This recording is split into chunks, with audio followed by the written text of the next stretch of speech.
On your MacBook, you can use your iPhone camera to record video and photos on your Mac, or use it for video calls in apps like FaceTime and Zoom.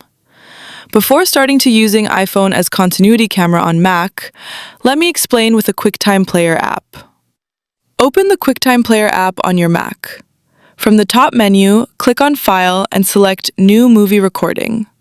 Select the down arrow icon next to the Record button and select your iPhone camera. If it's not showing, then ensure that your Mac and iPhone are signed in with the same Apple ID. Bluetooth and Wi-Fi must be on, and enable continuity camera. Under the Settings app, scroll to General and tap on AirPlay and Continuity. See the option Continuity Camera toggle and enable it.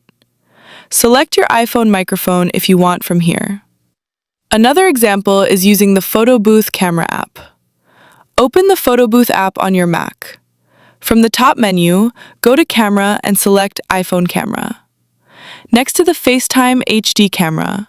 For the solution, like a MacBook camera not working or recording remotely from a desk or open space. And start taking photos or recording video using the iPhone camera on the MacBook.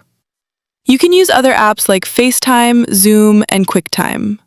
Select the iPhone name from the camera settings and start using the iPhone camera on Mac for video calls.